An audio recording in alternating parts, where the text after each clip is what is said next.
Hello, I'm Dave and this is Logan, out once again for a walk in the countryside. Thanks for joining us. Now today we're at the pretty village of Pilley in the New Forest. It's located a couple of miles north of Lymington and just to the east of Boldre in Hampshire, inside the New Forest National Park. And we're going to be walking a roughly 5-mile circular route. We'll start with a wander through the village, then head east onto Beaulieu Heath and up to the location of the old RAF Beaulieu Airfield. And then we'll head south before leaving the heath past Slade Farm and back into Pilley. And I expect there'll be lots of interesting things to see along the way. It is a very cold day. You can see we're well wrapped up at the moment, but the sun is out, there's plenty of blue sky and it should warm up, so hopefully Logan will be able to take his coat off later on. Should be perfect conditions for walking though. Do come along with us. Okay, well we'll start off with a walk with a little wander through Pilley itself. Well, we'll start off at the western end of the village at a junction of a couple of roads, School Lane and another road, I think it's called Pilley Hill. Well, the first thing we'll look at is this delightful cottage here. It's called Gilpin's Cottage. Now, a chap called William Gilpin, who is an English artist, schoolmaster, author and vicar of the Church of St John the Baptist just up the road at Boldre, well, he built a school here in 1791. Indeed, it shows on an 1867 map that was published in 1871 as an endowed school. And he died in 1804 at the age of 79. Well, just along from Gilpin's Cottage is the new school. By 1870, Gilpin's original school was deemed too small, so a new one was built here in 1875, and it shows on an 1897 map, and it's still a primary school today. Well, this quite splendid pub is called the Fleur De Lys. And its website tells us that the first pint served here can be traced back to 1096. And inside there's a list of landlords beginning in 1498. It's one of the oldest pubs in the area, if not the oldest. Now, Historic England advises us that the present pub was built in the late 17th century on the site of an earlier pub, and it was extended in the 18th and 20th centuries. Its name is thought to have derived from a 13th century window, which has since been destroyed, in the church of St John the Baptist at Boldre to the north of here, which showed a coat of arms of the Dauphin of France. Sadly, it's closed on Mondays and Tuesdays, and today's a Tuesday. Well, just a little bit further on, this is the Boldre Thanksgiving War Memorial Hall. Opened I think in 2000, and there's a community shop to the side of it. Now this is the St Nicholas Chapel, and it's made of wood with a shingle roof, built between 1964 and 1965 by Wing Commander and Mrs Norris and their family in memory of their son Nicholas, who was sadly killed in a flying accident whilst training with the Fleet Air Arm in 1960. I'll just pass the sign for Pilley here. Now, I think the west of the village is called Pilley Hill, the middle bit Pilley, and then the northern part's known as Pilley Bailey. I think I've got that right. And to the east end of it is Bull Hill, which is a small hamlet within the village. Well, as far as the history of the village is concerned, it was mentioned 3 times in the Domesday Book. Much of the land had been taken into the New Forest by 1086, and the name possibly derives from Old English for wood where trees for piles can be obtained. By the 15th century, the village comprised a number of small estates, and indeed it actually sits outside of the old New Forest boundary, but still inside the New Forest National Park. Now, just looking at an 1897 map, suggests that there was once a pond in the middle of this road, but it's now long gone. But interesting, looking at these concrete lay-bys, there's a few of these in the village, and well, all dates back to the Second World War, when the roads around here were widened to make it more accessible for military traffic. There was a lot of activity around here in the lead up to D-Day. And this is the Boldre Club. Now, I think this was once a pub. I think it shows as the Carpenters and Wheelwrights Arms on an 1897 map. I think these days it's a members club, open in the evenings and during the day on Saturdays and Sundays. And this little building here was once an independent chapel. Indeed, it shows on an 1897 map. Not 100% sure when it became a private house though. Lovely to see an old telephone box still being used, not as a telephone box, but as a little village library. Just making our way eastwards out of the village. Now, there is a pond here. I don't think it shows on a current map, but it showed on a very old map. So there are remnants of it still here. I expect it dries up in the summer.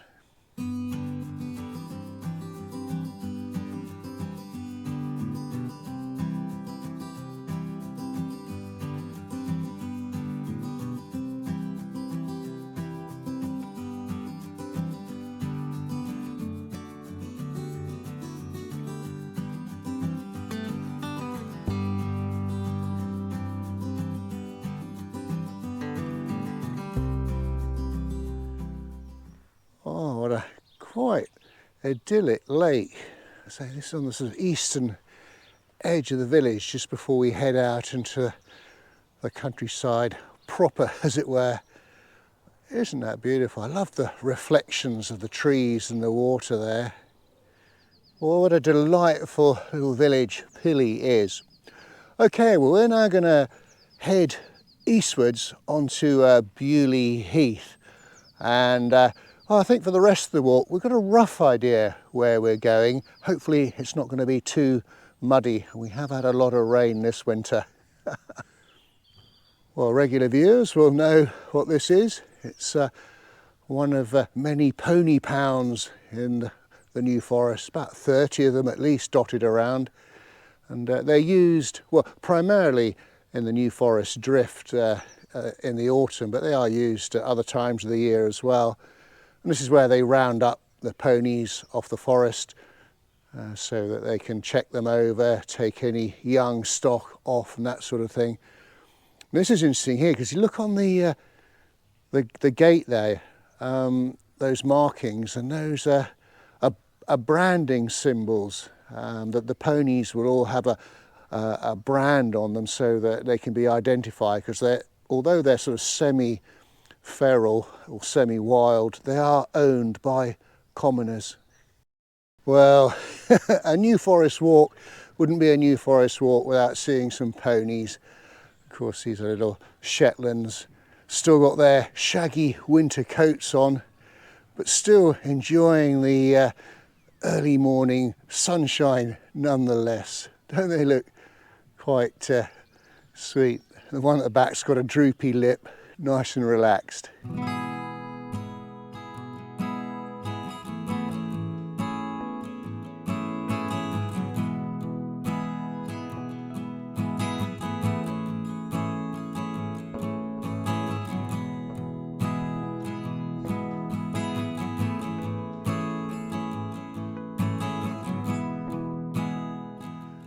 I tell you, it's quite glorious now. Just beginning to warm up so Logan can take his coat off.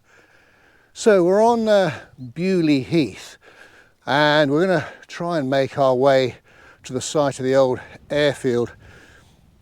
It's not always easy to get your bearings out here because, well, there are no trees, it's just gorse, and you basically, what you think you're following a proper track, and then it turns into a pony track. But we've got plenty of time, and the sun's there, so the south is there and the north is there. Should be fun. Some more ponies, and these are New Forest ponies. It won't be long before they start to lose that thick coat. And both of these, you'll see, they've got the reflective collars around their neck. That's just to give them added protection at night when they're crossing roads. Hopefully cars will pick them up in their headlights.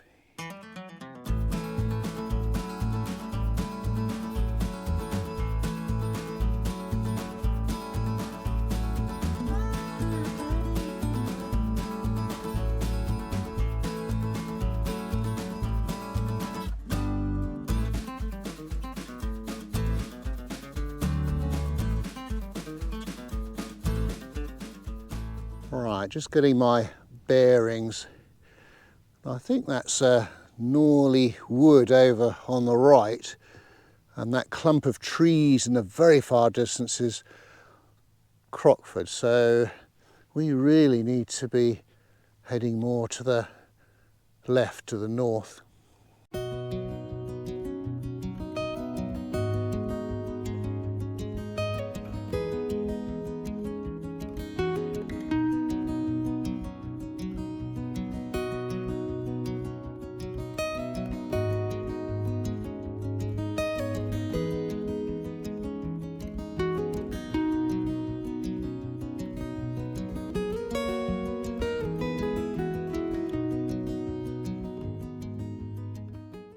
Oh, it's lovely to see the gorse out, that sort of really bright yellow. Hasn't quite got a fragrance just yet, but eventually it'll have that sort of almond scent to it. But looking very jolly in the sun. Well, we're continuing to head sort of northeastwards, I suppose. And this is, I think it's Upper Crockford Bottom, or very close to it, if you know what I mean. We're not lost. I'll tell you, it's so peaceful out here. There's no wind. And all I can hear is silence. Now, I can't get my drone out and give you a 360-degree view because there's a bylaw that prevents you operating drones on land that's managed by the Forestry England. So, well, I'll give you a sort of view from the ground instead.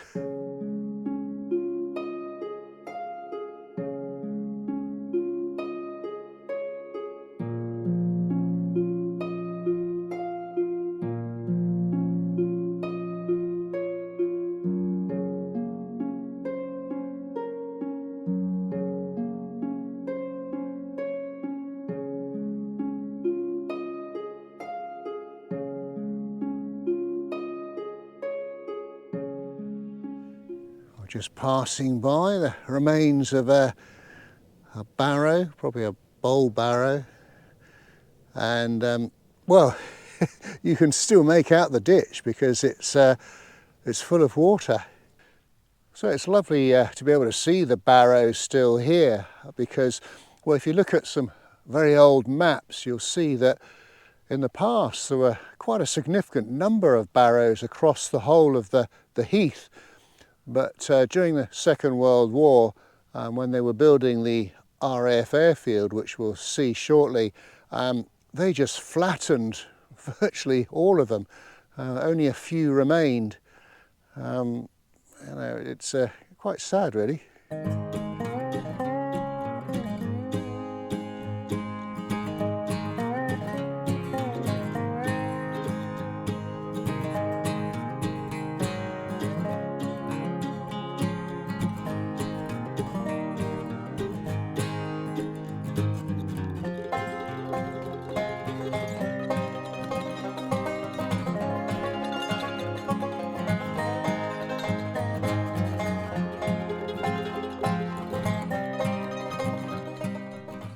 Well, we really are making good progress across Beaulieu Heath now. I think this is roughly the area of Two Bridges Bottom, because certainly you tend to get a lot of pools and ponds, such as this one here. Oh, what a lovely sight.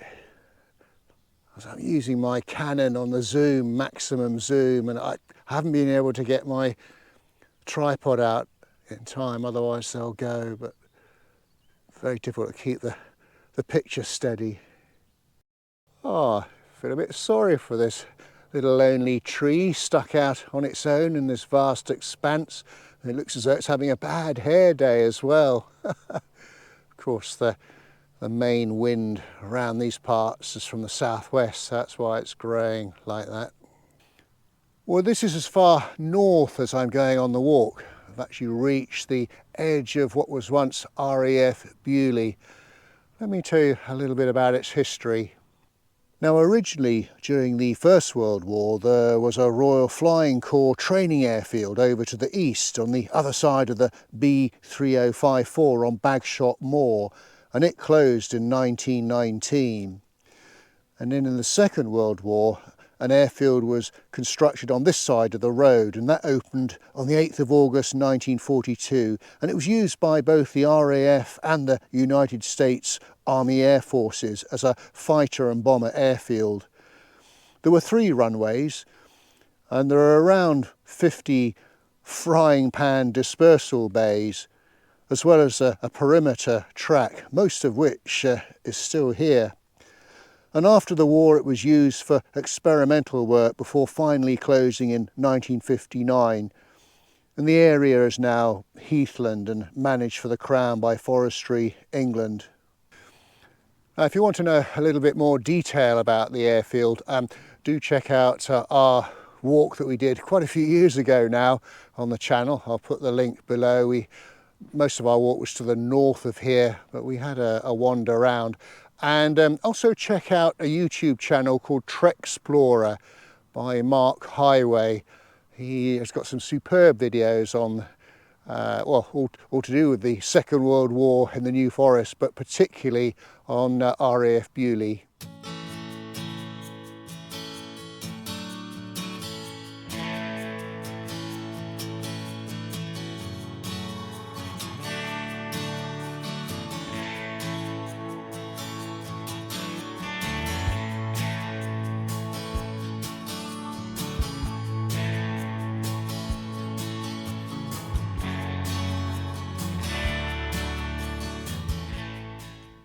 Well, the next section of our walk takes us southwards, still on the heath, but we're keeping the sort of New Forest boundary on our right.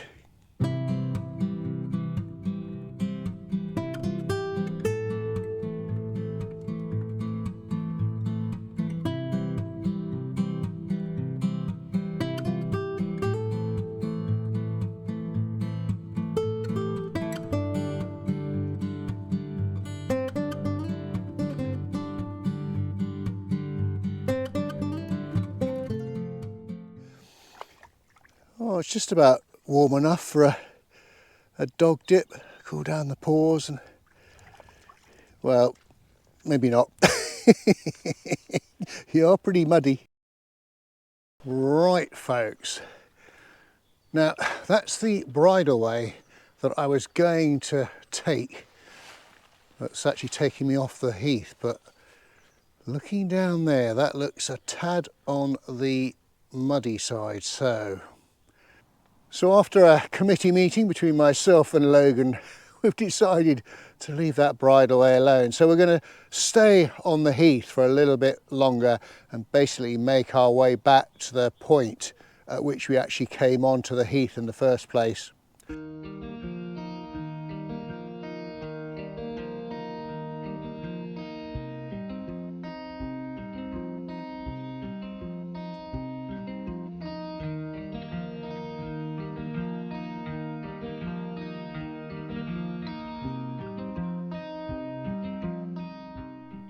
Well, here we are back in the outskirts of Pilley. Look at those cottages over there, whitewashed, thatched, looking so picturesque in the sunshine, almost chocolate box-like. Well, folks, sadly the Fleur De Lys is closed, so I thought I'd do the end scene here up on the edge of the remains of RAF Beaulieu. Well, a terrific walk today, weather has been glorious. We hope you enjoyed it. If you did, please do give us a thumbs up and a like, and do leave a comment, and do check out our Facebook page, Dave's Countryside Walks. We thought we'd stop here for a little bit of a picnic. We managed to stock up on a few things in the shop at Pilley. We've got some Eccles cakes. What else we got? Yorkie bar, Mars bar. So good quality healthy stuff. And we've got some little mini bonios. So until we meet again, thanks for watching and cheerio.